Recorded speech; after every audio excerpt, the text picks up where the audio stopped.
I have access.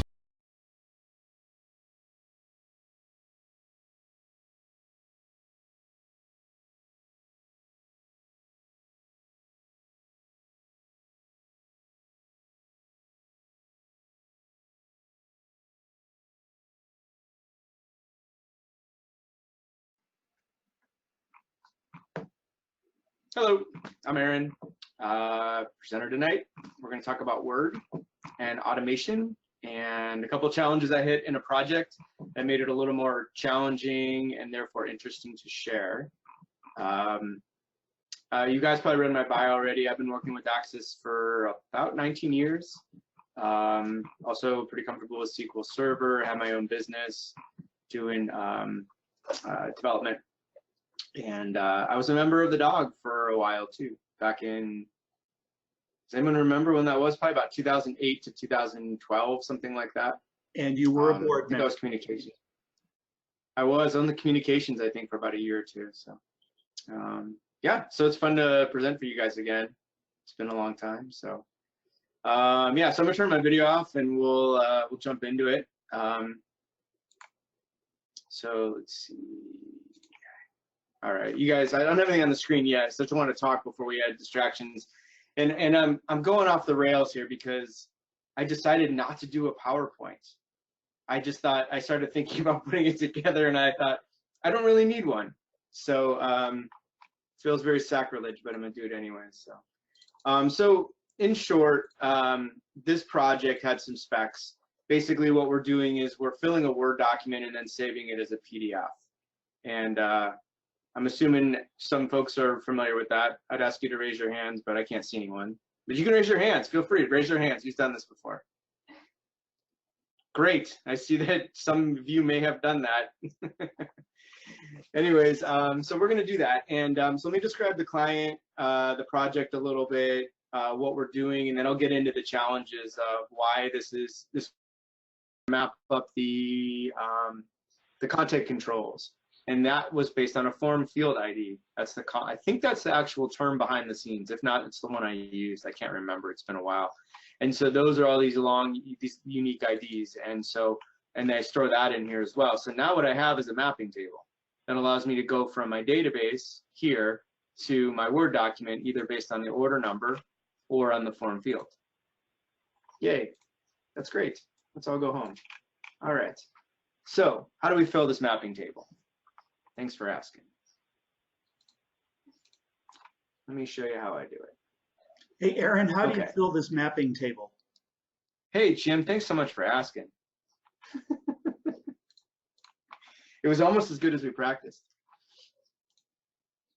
Okay, so what I've come up with is this system that I am the only one who really knows how it works, but I'm the developer, so it's my job. I came up with this little utility called the Word Mapper Buddy. For those of you who know me, I love buddies, little tools and stuff like that too. So what this utility allows me to do is to set up to basically create those mappings, and I'll walk you through how I do it. So the first step is I make a copy of the actual node itself, and I call it Space Mapper. So this is the one we're looking at right now. That's open here. This is the mapper one. So I'm going to close out and reopen the mapper one. No, and the mapper is going to look shockingly uninteresting because it's blank, but it won't be uninteresting for long. Ooh, tension. All right. So what I've done is I created a button here. When I click this button, what's going to happen is it's going to open up the Word document. It's going to loop through every one of the text fields. And we're only, at this point, only working with the old school text fields. And it's going to drop the number in each one of these. You can see 1, 2, 3, 4, 5, 6. And I'm going to spend the next 10 minutes going through the numbering here. 7, 8, 9. All right, moving on. And so from here now I can actually start creating my mappings in my table, and I've already done it in the table. You saw that, so we're not going to go through and do that. But now I can actually have it. Oh, and to create it, wait, filter over here. There we go. So now I have actually got this way of mapping it over. Now, had I been setting this up for the first time, I'd go in and have to write out each one of these. This is the name of the field in the database, and this matches up with this guy, so it's number 1, number 2, and so on. So far, I'm going to check in one more time. Any questions so far on that? So which part do you have to do first, or does it matter? When you say part, what are you referring to specifically? Can you link to a template first and have it number it, or do you have to pick the data source first? At this point, I'm actually not connected to a data source at all. All I'm doing is just saying, go out to the Word document, loop through each one of the fields you find, the text boxes you find, and just put the sequential numbers in them, 1, 2, 3, 4, 5, and that's it. So that's what that button actually does. And it actually, what it does in addition to those, actually goes through and it fills the, no, it doesn't actually fill these in for me. I have to go and do that later. So where did this third column get filled in from? It read the third column, the wide one. No, that's the fourth column. Yeah, where did that come from? I have to fill that in manually. So okay, you do that after you read in the template. Yep. So I get the template filled in first. I've already got the table filled in. I thought about sitting here and filling this in with you guys in the presentation, but I thought that might be too interesting, so I dialed it back to less interesting. So yeah, so what we're doing now at this point, hitting that button, all we've done is we've gotten the numbers here, and then from that I can go through and I have to manually go in and map them over and say, okay, what's the actual name of program inside the database? And it's actually called agency name locally. So I type that in here. I know it's field number 1. So I put that in the order num, and now I have my mapping for that one field, and then I just keep repeating that process. Is that more clear? Yes, it is. Thank you. You're welcome. Thanks for asking. Okay, so we've got the text boxes covered. So now we got 2 more things we got to do. We have to do the rich text boxes, and we have to do the check marks. So let's start off with the rich text boxes. So that one was tricky. How do we do that? So I got a button right here, automates it for me. And what's going to happen is I'm going to click the button, and you'll see this document. The mapper should go away. It may reopen. It does. And you'll note, whoops, wrong one. Got my cheat sheet up here. Now you'll notice right here, I got an A and a B and a C even right here. What happened was, I don't want to use numbers because I've already used those. I was going to get confused. So what I did was I looped through, and each rich text box I found, I drop a letter in. But for those of you that are paying attention, you're like, but those are IDs. Where's that come from? Well, thanks for asking. Check it out. Inside the VBA window for the Access database itself, what I've done is I've had it loop through and then give me the letter. So there's A to A, B to B, C to C in the immediate window. So now I can get to those guys right there. And so if we look for 37023442 or whatever the heck it is, over here, that should be under purpose. We should find under purpose. Oh God, it's under some other name. Yeah. You know what? Let's do this. I'm going to teach everyone how to filter.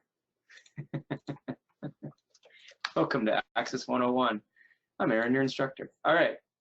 Behind the name, behind the scenes, the actual field name in the database is subjective underscore purpose. So purpose. So that's now how I'm mapping those 2 together. So I'm using the form field ID. So that's number 2 taken care of. We have our text boxes taken care of and our rich text box taken care of. I'm going to pause for questions before we move on to checkboxes.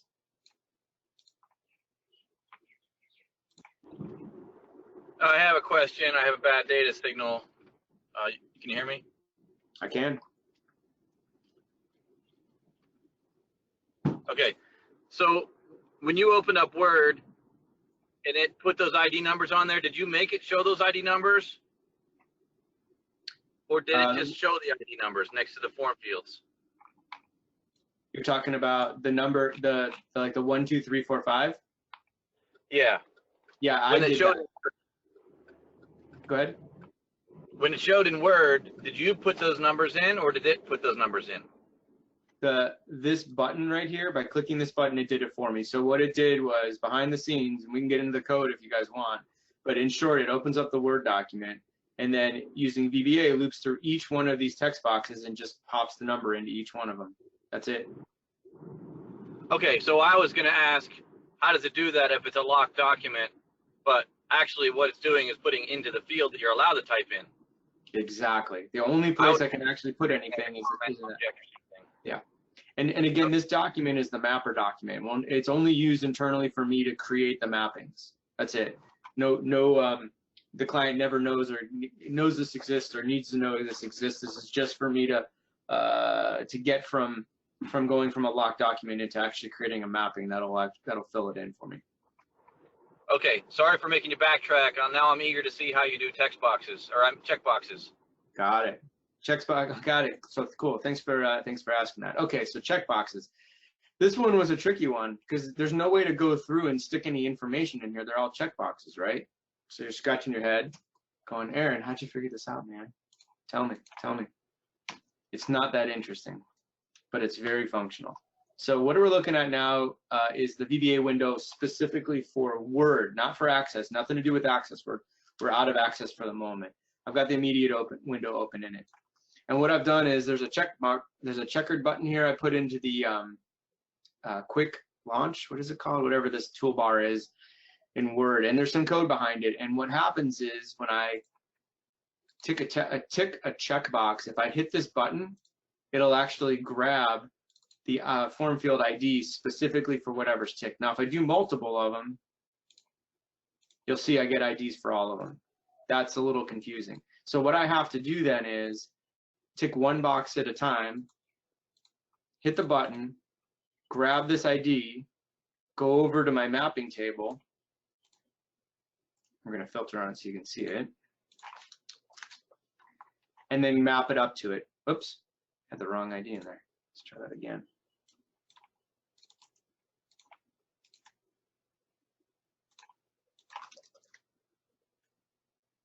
Oh, what the heck? Sorry, didn't mean to swear at you guys. Very foul language. There we go. Okay, so now you can see that I've got AT, which is the abbreviation behind the scenes for assistive technologist. There you go. And so now I just have to go through one at a time, which is a little bit of an exhaustive process, but a very functional one, and then clear out the immediate window, tick the next checkbox, hit my checkered button. I just picked checker just because it was all I had available, has really no meaning other than content controls ID. Grab that ID, go over to my table, and put it in. Does that make sense? Any questions on what I'm doing there? Yeah, so why aren't you able to loop through all the checkboxes and just spit them all out into the immediate window or somewhere? I could, but then I've got 30 IDs that I don't know what they go to because I don't know for sure. Caption of the object next to the ID. Are you able to? I don't think so. Are you able to read the caption of the nearby object? That's a great question. I've not been able to figure that out, and the truth is that you might be able to do that, but in the midst of trying to figure this out, because there was a string of curse words for this to get this project figured out, because I was so limited on what I could do. I said, oh wait, I got this figured out. I can get the ID this way. And I didn't actually go through to try to figure out if there's a way to get them. And the truth is though, that the agency that my client deals with, the specific agency within the Department of Health, is not notoriously competent with how they set things up. So making the assumption that these checkboxes are always going to attach to these labels, whatever we want to call them, was too gross of an assumption to make, which is a little laughable, but it is what it is. So I felt like even though this is a little more time consuming, I know I won't get it wrong. But I'd be curious to know if that would work. The truth is that the term general educator, it wouldn't actually work for me as is, but that said, having it dumped into a table in one thing would be easy to modify. So yeah, Ben, that would have probably been a little faster and easier, but the truth is that this, at least I know, is a very specific, direct way of doing it, because I know it's possible that it's going to grab the wrong one in one of these instances, and I just didn't trust it. So cool. Yeah, any other questions about how the checkboxes work?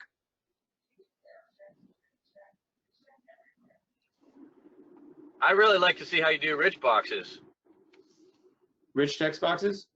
Yeah. That's what that's what I showed a moment ago with the ABC. Oh, I thought you just did the text boxes, not the rich text.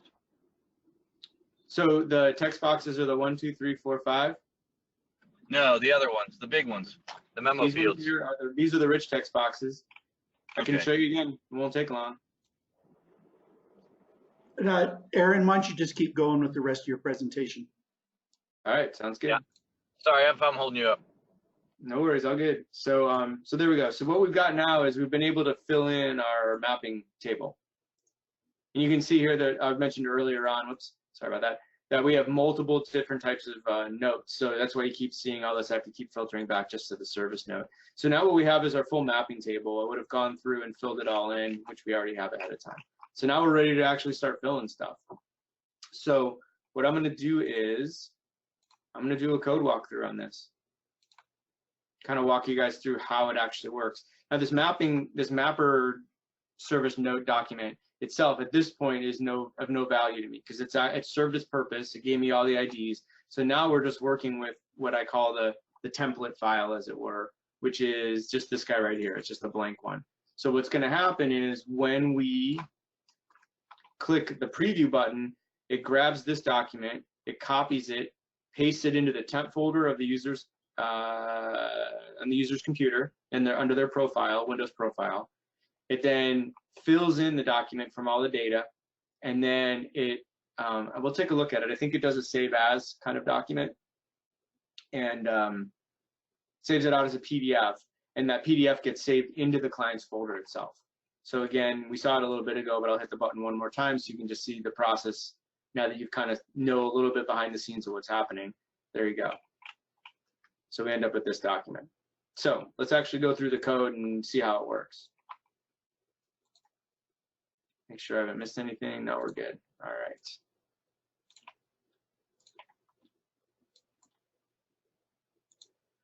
Okay, so I created a procedure right here that actually does. First thing we're going to do is just make sure we have a node ID, right? If we hit the button and we're not on a record, we're going to get an error.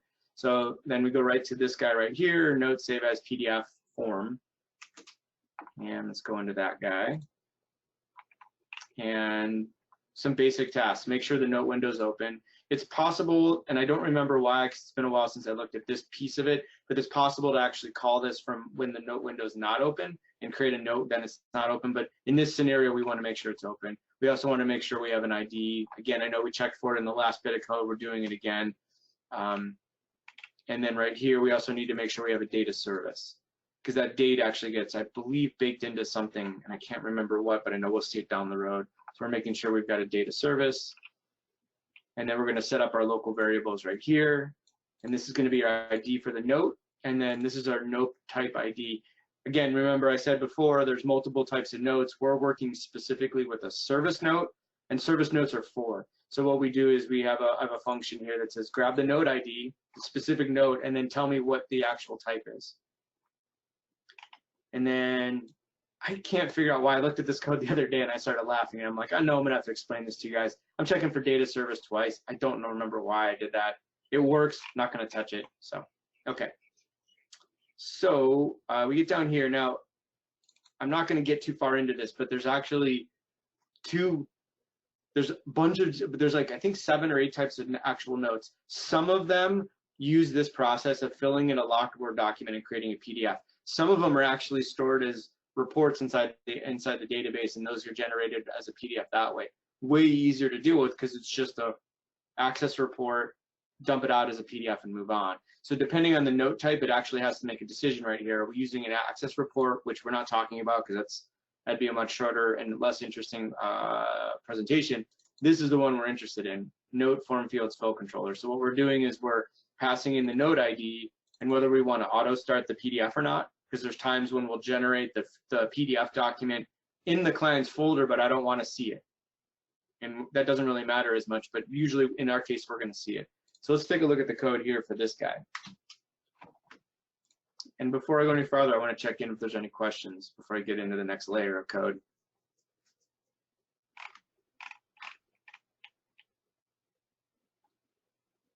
All right.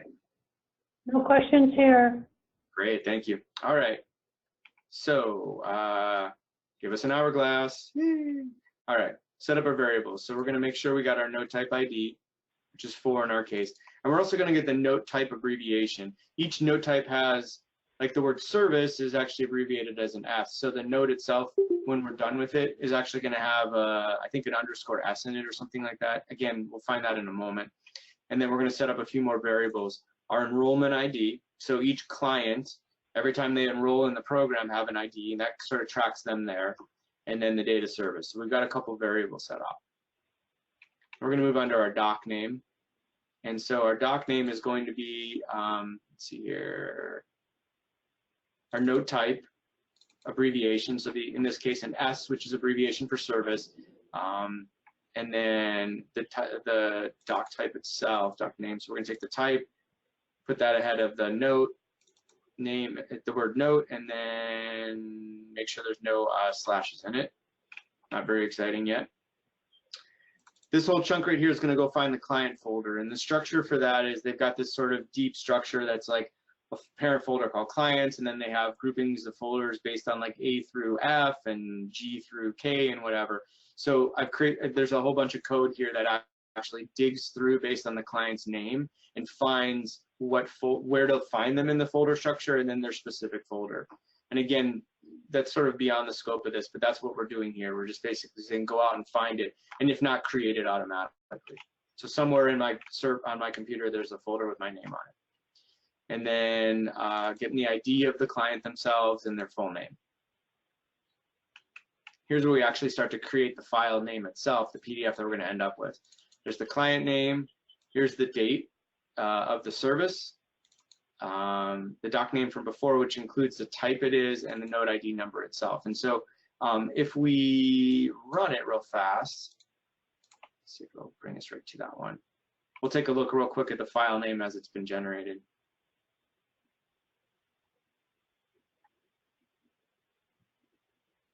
So you can see right here, this is the file name. It's my last name, comma, first name, the date of the service, which should be 12/16, that's my date of birth. Boy, am I young. Oh, date of service, there we go. December 21st, 2016, so you can see 2016-12-21, space, and then it's a service node versus a, evaluation node. And then the node ID, we actually bake that right into the number as well, or into the name as well. Then the users actually do often reference a note by its node ID, which is just the auto-generated number. What is it called? Autofill number. So that's where we get the file name from. So that covers this section right here. Next, we want to make sure the PDF file is not open because we're creating it and we're going to overwrite it every time. And so if it exists and it's open, then throw a message up saying, hey, it's open, close it, can't continue. That covers that.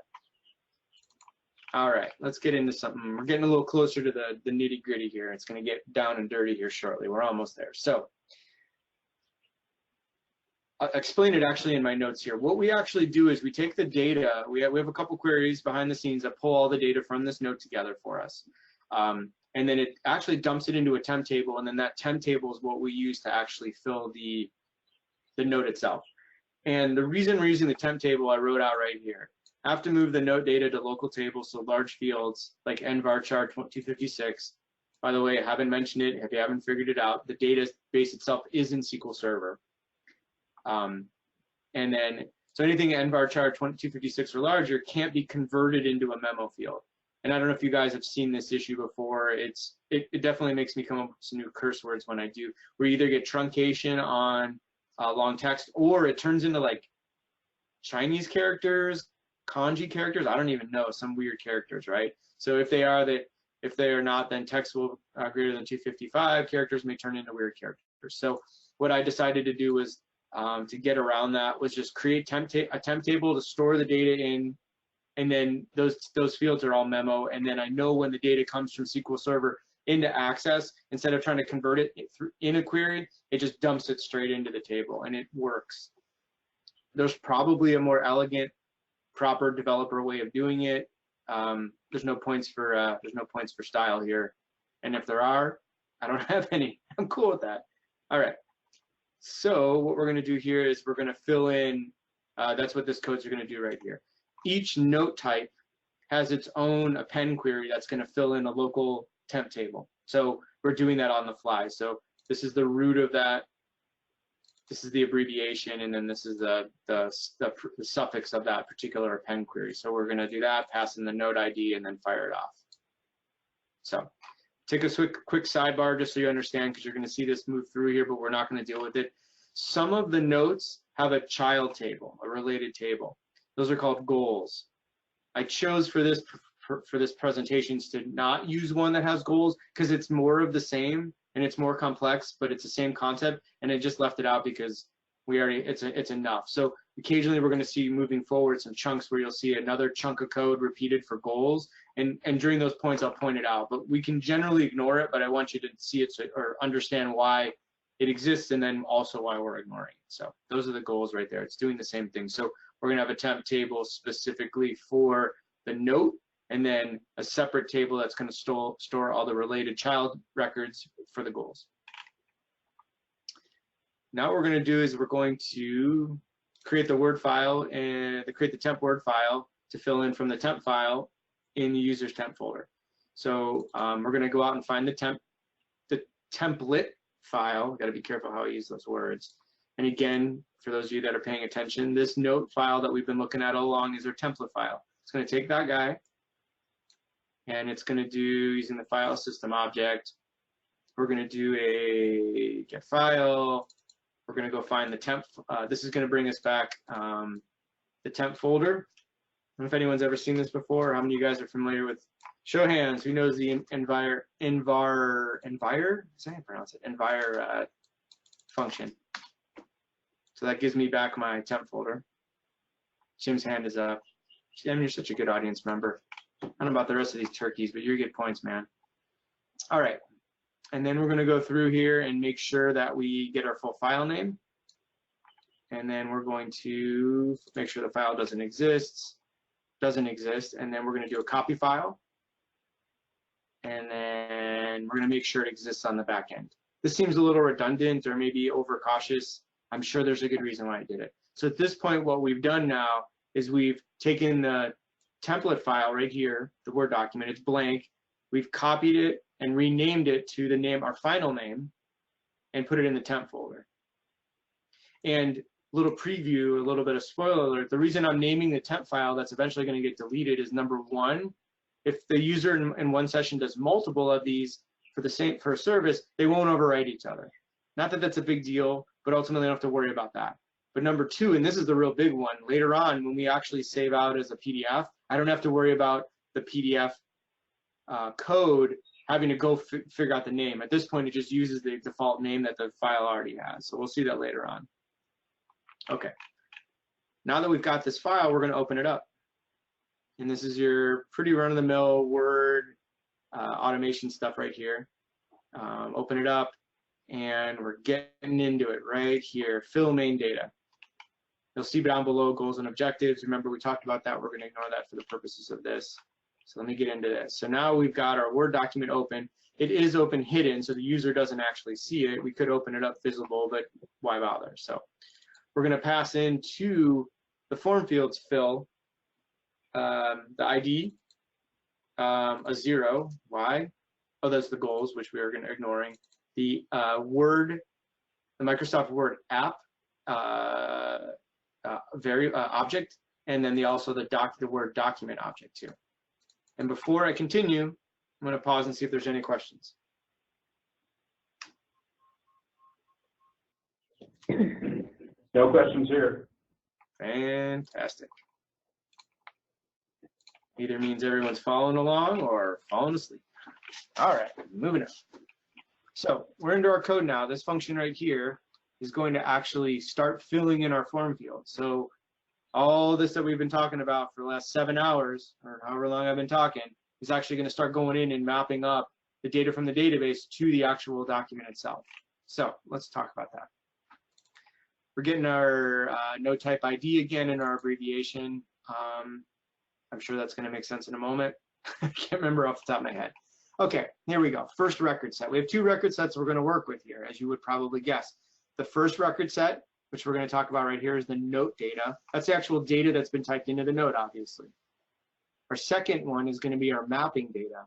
And that's going to be that table of mappings that gives me the name of my field locally, and then either the order number in the Word document, right, the 1, 2, 3, 4, 5, or the form field ID, those long number IDs that map it up to the content.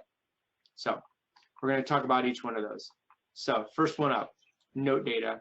We're going to take actually look at it in a second, but I'll just walk through. We have the prefix, or the sort of base, is just query underscore RPT underscore note.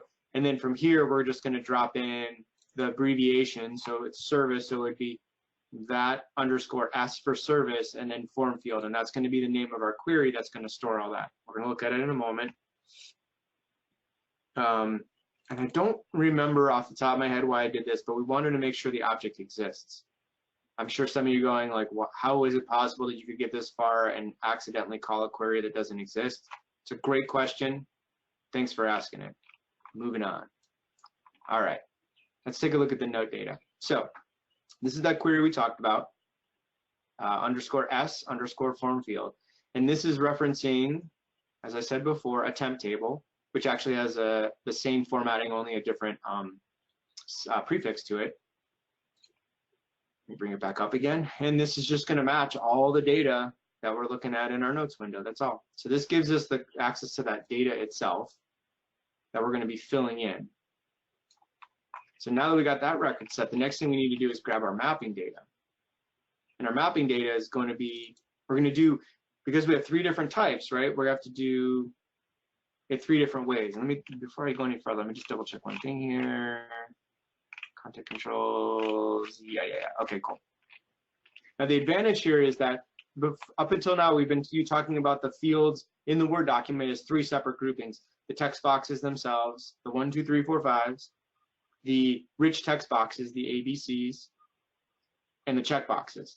At this point now, we get to group the content controls, the checkboxes and the ABCs together, because at this point, they're all dealt with as form fields. So now we only need to deal with filling in this Word document in two chunks, one for the old school text boxes using the ordering number, and one using the form fields.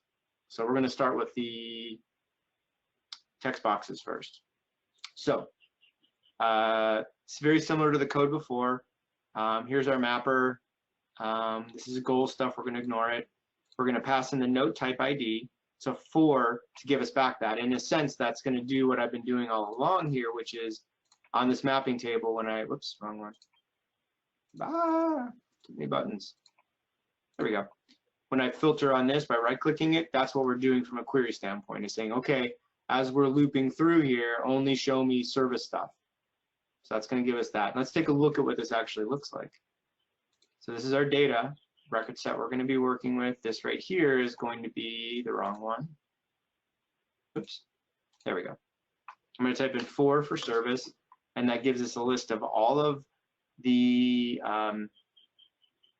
this is going to be all the text boxes that have an order number, right? So that I know that those are actual checkbox or text boxes to fill. And you can see that basically mirrors this chunk right here, same thing. Okay, so now let's start having some fun. We're going to loop through the form fields and map data to the data fields and fill in words. We're actually getting to the meat of it here. So I'm going to set my counter to 1. And then for each form field in my Word document, loop through the form fields. And so what I do then is I find the first record in my mapping, let me do this way, a little bit this way. And this guy right here, so I go to number 1. There's probably a better way to do this. There it is. Okay. So I go to my first one. And if there's no match, which again, there should always be a match, but if there's not, we'll handle it. We get the name in the fields. In this case, we're going to grab agency name. And then what we're going to do is go to our data record set and get the value of that, which in this case would be, I have no idea. How about that for a presentation? There it is. right there, Imua Family Services - Maui. So that's the value. And then now we have our value, we know what field, and we know what number. So then we fill it in. This is where it gets interesting. Let me show you what's going on here. There's a wonderful feature, and I'm sure you guys use that term feature often, right? Question when in air quotes, is that sometimes if you stick too much data into one of those text boxes, it actually truncates it. So, which is just enough to make you want to curse. I curse a lot, I guess. There you go. So I searched and searched the interwebs as far as I could and found this really weird hack that basically, and to be honest, I don't remember the exact why or how this works, but in a sense, what you do is you sort of split up all the text you're about to put into a text box in Word, and then you stick it in one after the other. So what we do is we keep the first 4 characters of the, I don't know what RNG, I think that's a type of string starting from left to right. This will be adapted. This can be adapted. Okay, got it. And so what we're doing is we're saying whatever the string you're about to stick into Word, instead of just sticking it all in, which you should be able to do, what you do is you grab the first 4 characters of it and you stick it in, and then you move just after those characters and you stick from character 5 on to whatever, which is what we're going to do right here. Why? I don't know. It's some weird feature / bug in Word. So I had a bunch of instances where I was running this and it kept only putting in some of the characters and not all of them.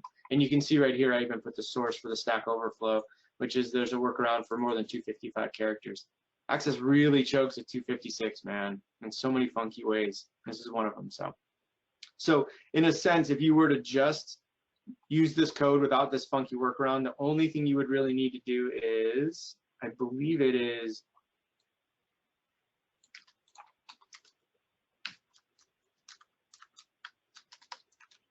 equals blah.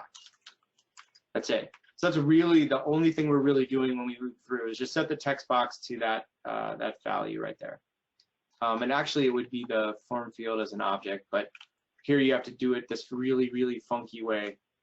Again, I'm working around some really interesting things in this whole project. So, and this is one of them. So I'm gonna see if there's any questions there, because I got a little funky there, and I want to check in with everyone first.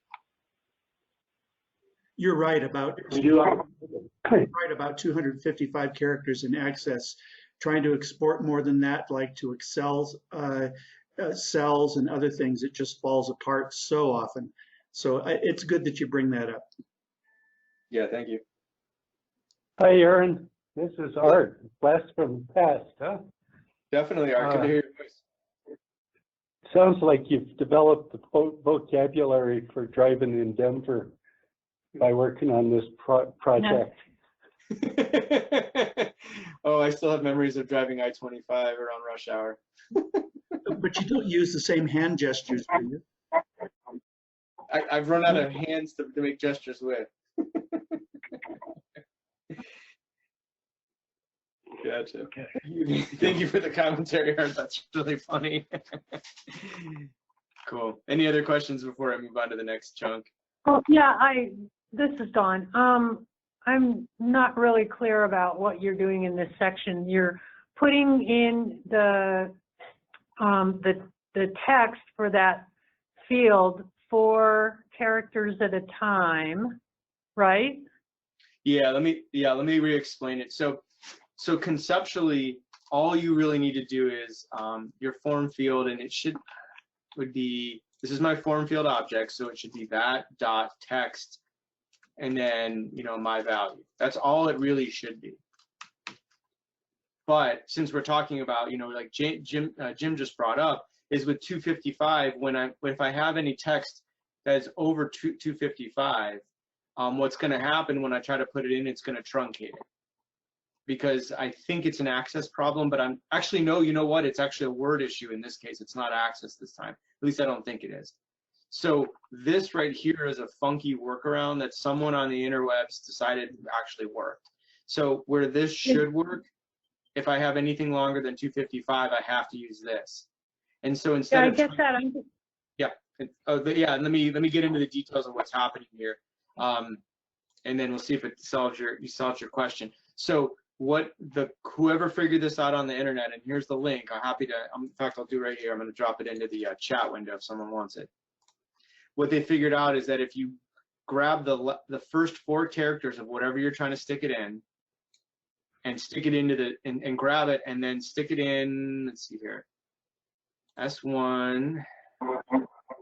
Then from here, we put our results into the form field. Then we select the form field. Then we move to the far right of the form field. So now to the far right are the 4 characters that I put in. And now we put in the rest of the text from characters 5 until whatever. So we're not, I might have misspoke earlier. We're not doing 4 characters at a time. We're just doing the first 4 characters and then everything else, no matter how much it is. That's a weird. Okay. Right? And so doing that, if you're, if the string you're trying to input is greater than 255, it doesn't crap out. Exactly. And That's the that's right. And you know, and the underpinning of my whole presentation is the fact that I'm working with a locked Word document. I think that even if it wasn't a locked Word document, I think you'd still have the same issue. I don't think it has anything to do with being locked. I could be wrong on that because it may be an expansion issue where it's a locked document and it's trying to expand the text box, but I think the truth is it's not. I think this is independent of the fact that the Word document is locked. If I were to have the password and unlock it, I think it would have the same issue. It's a 255 thing. So, yeah. That's a great question. This is a really funky code, which I wouldn't use. You just have to wonder. Oh, go ahead. You just have to wonder, you know, the poor slob that figured that out. What he went through to figure it out. You know what I mean? Yeah, there must have been a stroke of genius. Like, I wonder if I put a couple characters in and then put the rest in afterwards. You know, that moment. He probably started with one. Okay, does it work if I put 1 in? Does it work if I put 2 in? I'm seeing this process. Absolutely. Where you literally loop through and do one. You add each 1 character at a time, and then Right, and then after 4 characters, he says, "Oh hell, I'm just going to try to put the rest in." Exactly. Exactly. So. Cool, and we're doing good on time. Okay, good. Yeah, thanks for bringing that up, Don. This is a really funky spot in the code. Yeah, I don't remember how long I spent on trying to figure this out, but there was a lot of I-25 curse words coming out of this one. Like, what? Why? What? Why? So yeah.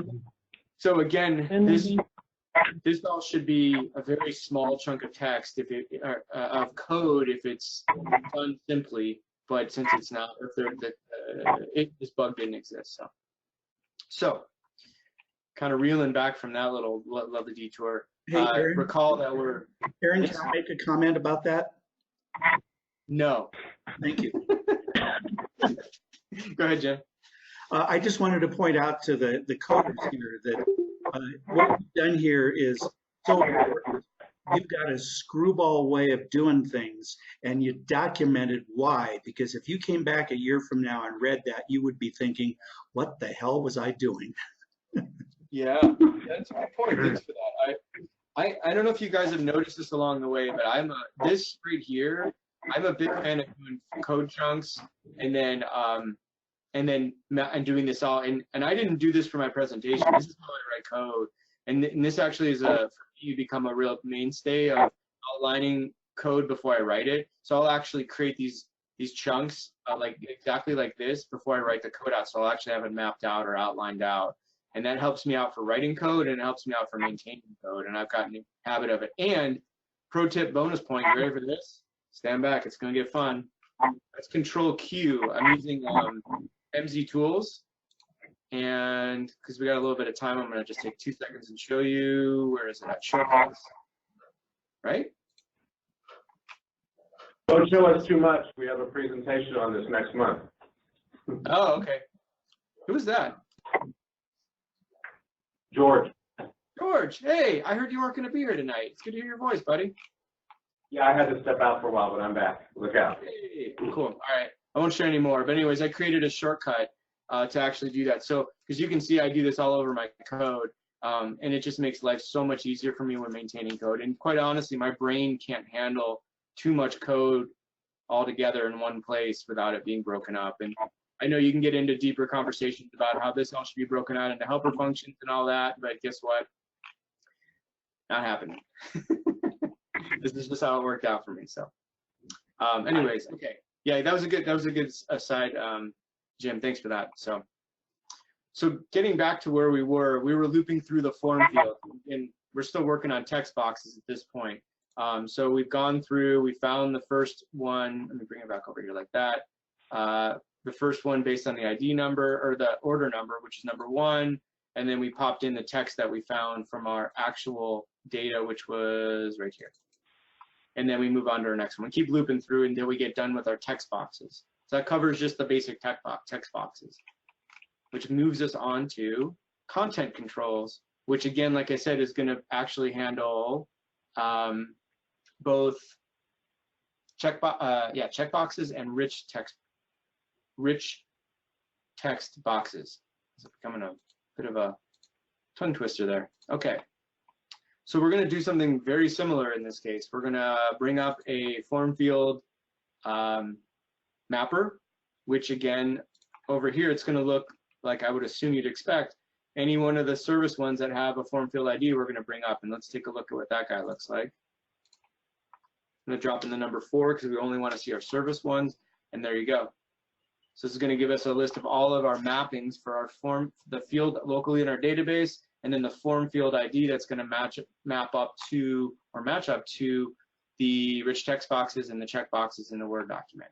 So we're setting up this this query right here. That's the name of the query. We're going to skip the goals. We're going to put in our type ID, which is 4 for services, which is what I did here a moment ago. Skip the goals, open the record set. Again, there's no reason that we shouldn't have a match, but I don't know about you guys. I always do BOF and EOF. I always bail, even when I know there's always going to be data. Seems like good coding. Maybe you think I'm a little cooler for being that conservative, or maybe you think I'm a knucklehead because I did it. Either way, keep it to yourself. Okay, now what we're going to do is we're going to loop through each content control, and this is what's kind of a slightly different. No, actually, each control and yeah.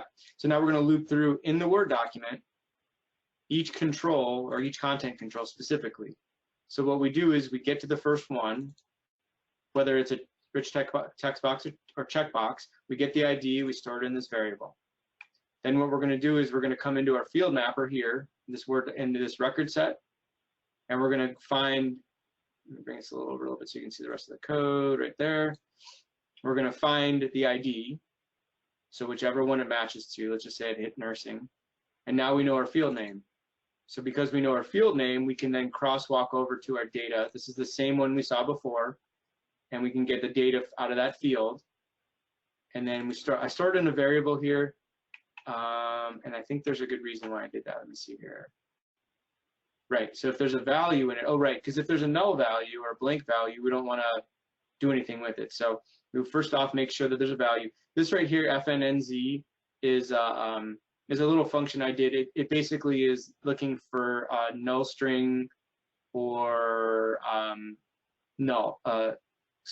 zero string length or null. It's equivalent to doing var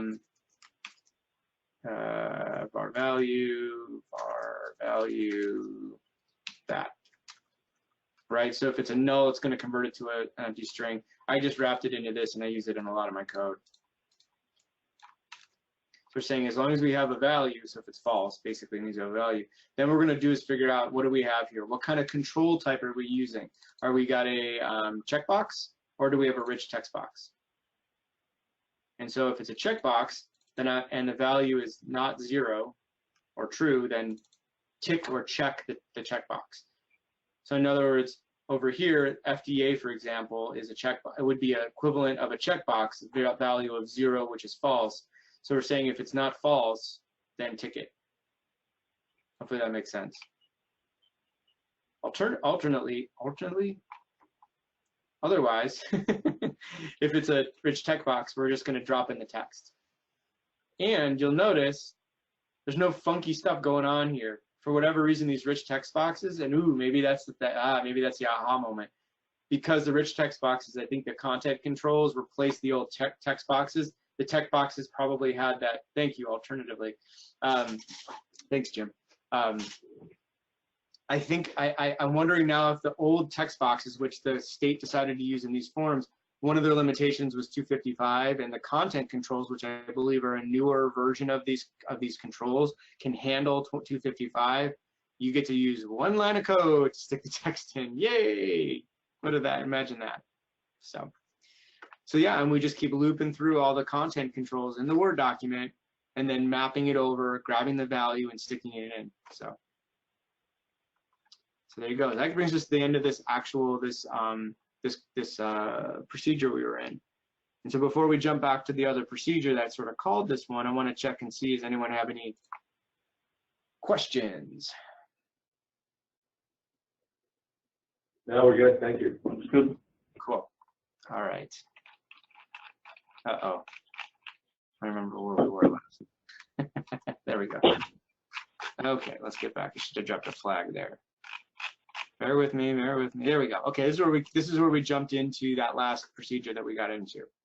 So at this point here, we've got everything filled in. Our form fields have been filled in. Word document's still open, hidden.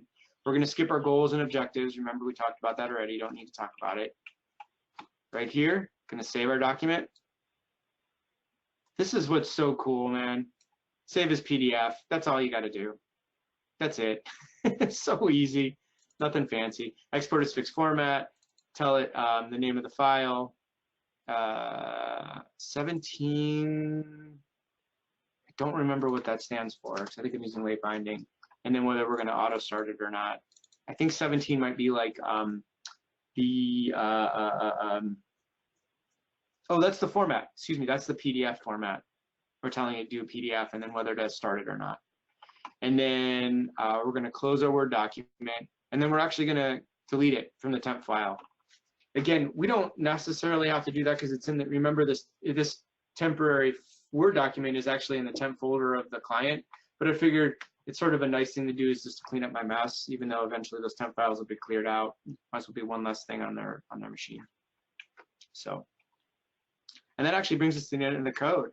So you can see how right here we saved it as we created the PDF, we started the PDF, closed the Word document, and then deleted it. And that basically brings us up to, boop, that guy right there. So to kind of bring it all together, what the challenge with this project was is I had to find a way to work around the fact that it's a locked Word document. I can't set up the fields to be mapping directly. So I had to come up with you know, the scenic route to get there, which was figuring out the type of control that's in Word, and if it's a text box, I'm going to do it based on its VBA ordering, and if it's a content control like a checkbox or rich text box, I'm able to harness the form field ID and then use that to map over and fill it in. So this is a good time for questions. Aaron, you said from time to time they may change the template. What does it do? How does it fail when there's a problem with the template?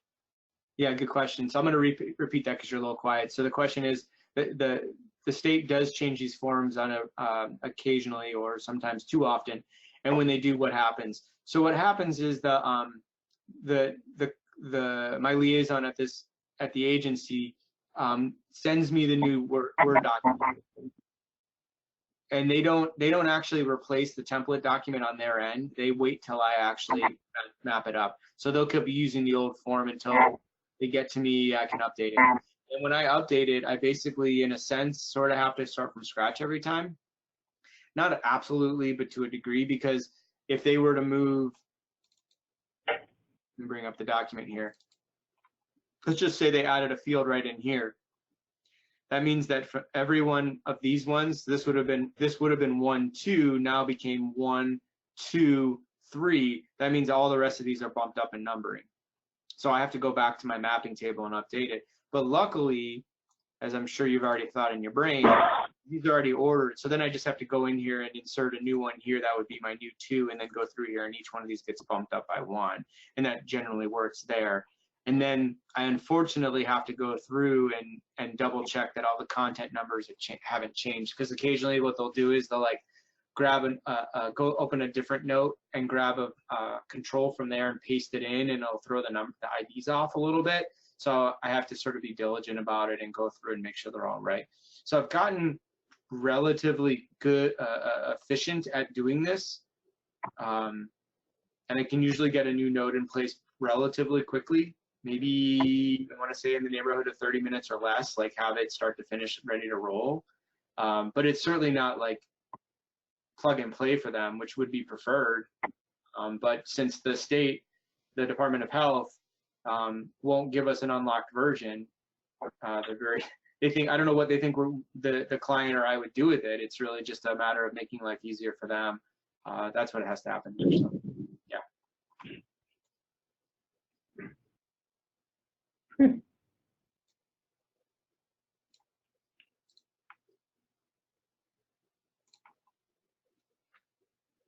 Any other questions? Nope. Cool. I don't think so.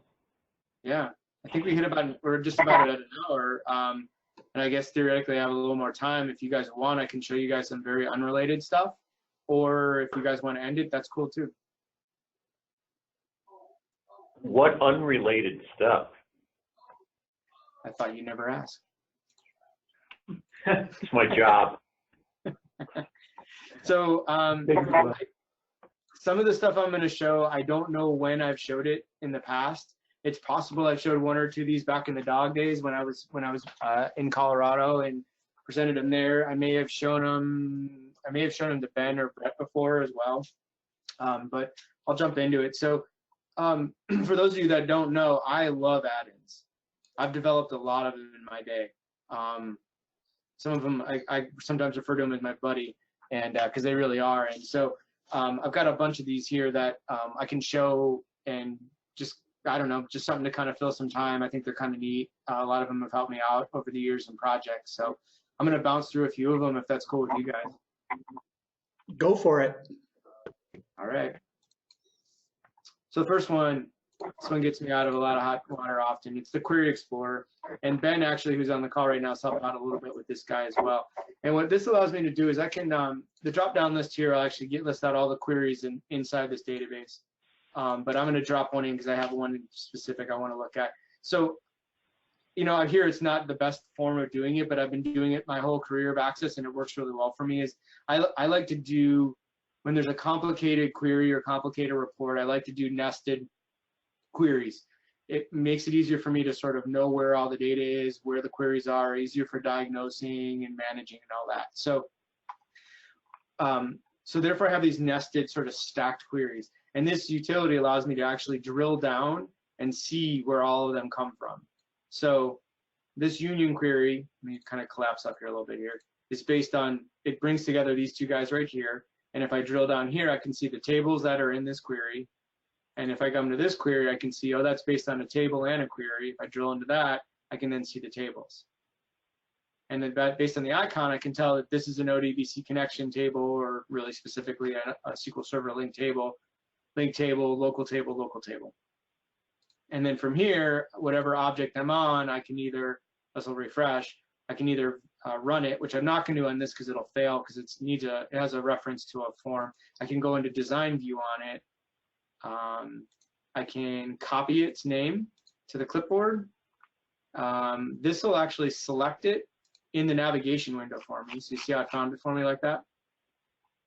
And then I have no idea what this button does. Output tree. Oh, this is something that, yeah, this is cool. Yeah, there's some cool features in here that Ben had added in. Ben's been really great over the years. We've kind of collaborated on some of these projects. He's added some really great features. So this one allows you to actually take the whole tree node and export it out. And then this will, I think, increase, yeah, it'll expand and collapse all of the nodes. And then this guy right here will actually open up a new instance of this. So I can keep respawning like that. That's pretty fun. and that'll actually cycle through the next query in the actual list here, which is a neat feature. And then we actually created a whole setup window here too for this guy. Automatically expand all. So if I tick that guy, if I click here, I don't know how that one works. Click to the next query. It'll automatically expand all the nodes of the query. Oh, right. Thank you, Ben. And it makes the window bigger if it's too big of a query too. Yeah, let me go back up to the next one. Just There you hit go. the right arrow there. Okay. Yeah, there you go. So that is just automatically doing an expansion. I think Ben and I talked about this one. He loves it. I don't like it, but I'm glad it's there that we have the option. And then you can choose your highlighting colors here. So you'll notice that, oh, it's modal, so I can't do it. So that's the sample there. The table colors themselves, output options, whether you output to the clipboard or the immediate window. So you can actually dump out. Let's actually test it out real fast. So this is the whole thing here. If I click that button, and then I open up Notepad, and I go bloop, there you go. That's a cool feature that he added.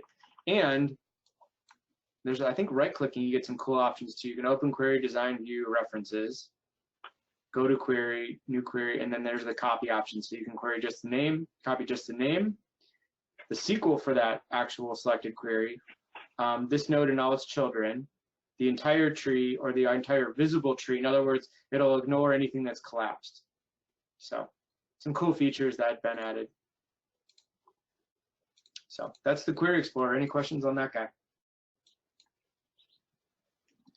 Are you hosting us on your website? This is very cool.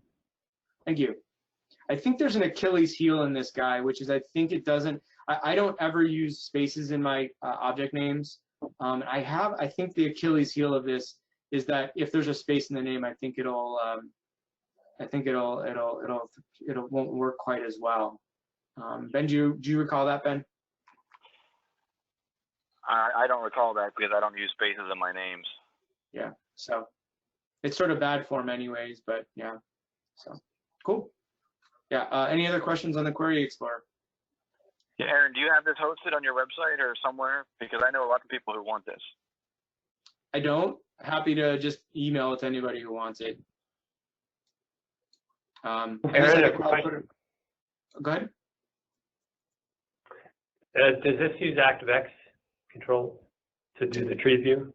It is a yes. Yeah, it's a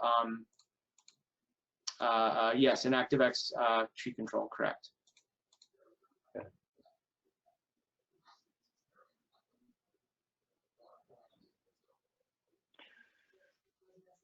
Okay, moving on. This one is super simple. But I don't know about you, but sometimes I get a little nutty with trying to do char and ask, trying to get back and forth between these guys, and you'll see I can actually go, what the heck is character 40? Oh, it's a left paren. Or I have a left paren, what's the number? There you go. Again, super basic. The code on this is minor, but this was just easier than having to dump it into a immediate window. And for anybody who uses SQL Server as well, this is CHAR in SQL Server, and I always get them backwards. And so I'm always typing in char or CHAR in Access, and it's like, I don't know what you mean. And I'm like, why don't you know what I mean? And then I realize I know why it doesn't know what I mean. So, Aaron, you don't have the ASCII character set and the corresponding numbers memorized? I did. And no, I didn't. This is the deep search. So Jim, you have a searching tool like that's a third-party one you got, right? That you bought or something? Yes, I use Rick Fisher's Find and Replace, but it's getting very, very old. He hasn't updated it in almost 10 years, but it still works, believe it or not. That's great. So I had rolled my own years ago. I had no idea Rick's existed, and so this is what this guy is. Now, some of these are a little dated. I haven't used them in a while either. And admittedly, if you look at the code, it's not pretty, but it works. And so this is a really deep search. It gets into the innards of tables, queries, forms, reports, macros it doesn't do, but I put it there, I don't know, just because it looked uneven if it didn't have that extra checkbox. modules, database itself and the relations, and you can search for a term and it'll look in every nook and cranny. And I don't think I've found an instance where I couldn't find something yet. It's been a lifesaver for me. I'm not going to test it because this is a pretty big project and it'll take a couple minutes to get through every object, but it looks in every property, every location, every SQL statement, again, based on what you tick here, right? If you just did this and searched, you're literally, it's the same as doing this guy over here in the navigation things. So it's really, I actually almost never use this guy, but down in here, big deal. And then I've actually added in a find and replace element to it as well. That actually will, you can put in what you want to replace it with. I actually don't use it though, because I find it's better to just go in, double click on the item in the list, and then make the change myself so I know I'm doing it exactly like I want to do. And then this will open up whatever object is selected that it found here in design view. It'll copy the name to the clipboard. This will select it in the navigation bar. This will export the list to Excel, which is really great because if I were to close this session out and reopen it, I'd have to redo my search. So a lot of times if I have like a big, like if a project has like a very common term, like in this case, you see how the word FAU shows up in every one of these guys. If I had to find that value and replace it, which, oh my God, I hope I never have to. I could basically do the search, probably get a couple hundred results, dump it to Excel, and then use my Excel as my working list. And then just kind of chip away at it through that. This section here, which some of you might have noticed, it does not yet work. It's been like this for years. I've never gotten around to it. But the idea was that instead of searching all 400 objects in this project, I could say, hey, just search for all the ones that have the word FAU in the object name. So I could limit my search to just the objects I think what it would find it in. I should just get rid of this, but again, I'm usually the only one who uses it, so I don't. So yeah, so that's the deep search. What's that? So you've rolled your own, and it sounds like from what you said, you do a search from scratch each time you generate it. You don't have any kind of prep or anything set up with stuff cached. Is that correct? Correct. It does a clean search every time. Okay. I don't use this. Sorry, I don't use it. But I do use Rick Fisher, and it's interesting. He does do a cache, but as soon as something changes, the cache goes away. So it's of limited use. But the other one I use that a number of people listening right now may have is Luke Chung's Total Access Analyzer. And the Access Analyzer has a search function. There you go, right there. It has a search function after you've run the analysis that is just outstanding. And it's extremely fast. The problem is you have to run the analysis. And if you've got a massive database, the analysis can take an hour. So, but once you've done the analysis, all your subsequent searches are extremely fast because they're all in tables and ready to be found. Yeah. And it's funny because I built this way before I knew about Total Access Analyzer, and but I still use this over his. I don't know why. I think I'm just so familiar with it and it's worked for me. But just you go with what you know sometimes. Yep. Yeah. Thanks for that though. Cool. Anything else on the deep search before I move on? Yeah. Why don't you show us one more, maybe two, and then we'll call it an evening. Okay, that sounds good. Okay, this is a really simple one, but I kind of dig it. So imagine you're building a report and you got a text box and you think to yourself, how big do I need to make this text box? Like, in other words, how many characters could I possibly need? So what I did was I came up with this guy right here. So if I know I have a lookup table that I'm pulling in the field education from, and I know it's going to show up on a report, I can actually go in, pick the object, so it's either a table or query, and then the field in that, and it'll tell me the number of characters in it. It'll give me the average too. Sometimes I'll make it more towards the average, because if it's an auto grow, if I can get to close to the average, then most of the time it's going to work okay. Not auto grow, but now I know if I go to build a report, I need to make sure my text box is at least 47 characters wide. The query behind this, as you can imagine, is really simple, but since it's so templated, it's so quick and easy for me to do this. I've been using this one for years. So that's that guy. And then what about your SQL one? I don't know if we want to dive into that. Okay. Because we're kind of low. I was thinking about it too. I was kind of prepped to do that one. And then this one's kind of a silly one too, but I'm going to show it anyways. So I had a project I inherited from Kevin Bell, in fact, and years ago, and it's a really complicated project. And in one particular report, there's like 10 or 15 sub-reports, and some of them are stacked on top of each other.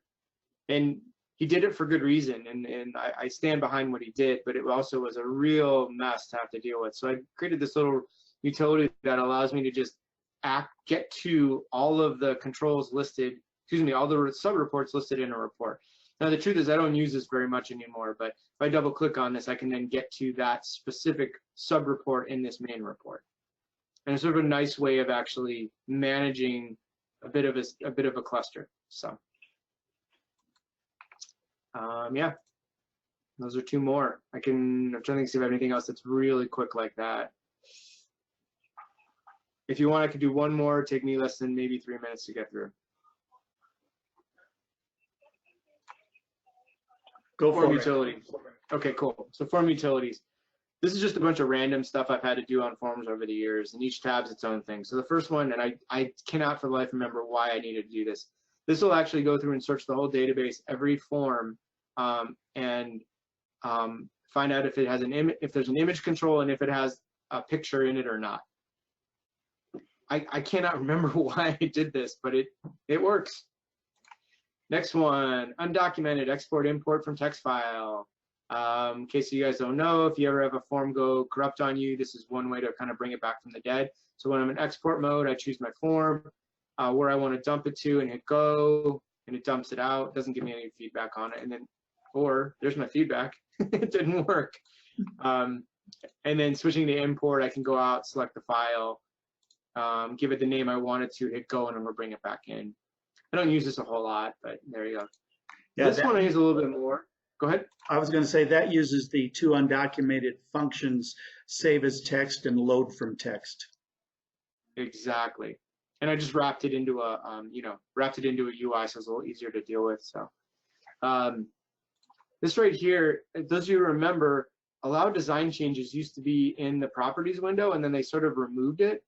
So like if you have a data sheet and you open it up sometimes and just display your data, on the right side you have that properties window. It shows up, which to me is really bad form for a client to see that. So I just came up with this utility where I could either tell it which form I want to set it to no, because I think what happened was, and maybe they've changed it in 2016, but the only way to get to it was through code to actually set this new property that used to be in the properties window for years and years.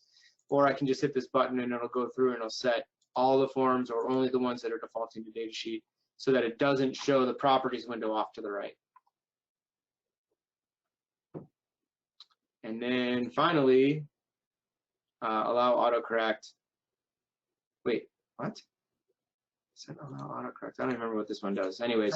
The autocorrect is in your properties for access, and that, oh no, that was auto name. Never mind. Yeah. Allow autocorrect. This is for drop-down combo boxes. You know, there's times when as you start to type, it starts to autofill for you. And there are times when I don't need, I usually like that feature, and there's times I don't. And for some reason, I thought it would be nice to wrap that up into this, into a UI here, and did that. So that's what I did here. So I don't use this one a whole lot, but I figured I'd show it. Just, I don't know, never know when it sparks someone's curiosity or desire or something. So that's all I got. Thank you guys for listening. I have a question. Yeah, please. As long as we're on the subject of add-ins and we've got this group here, every time I get a Windows or an Office update, I lose all my Access add-ins. Is anyone else having that problem? Depends on the add-in. Some of them go away for me and some of them don't. Exactly. I think the ones that I installed with an installer, they stay. Like Total Access Analyzer probably would stay. But Aaron's buddies, they always disappear on me, and it's very frustrating. And I put in a note in user voice to try to get some votes. Maybe Microsoft will fix that. I wonder if this folder gets refreshed, because this is where they're all, the default location from all of the add-ins. I wonder if this gets refreshed. No, that's where I keep all my add-ins. They're still in there. They're just not in the add-in installer. They're not listed there anymore. So what I Right. do is I save my registry and then I just restore my registry for that entry.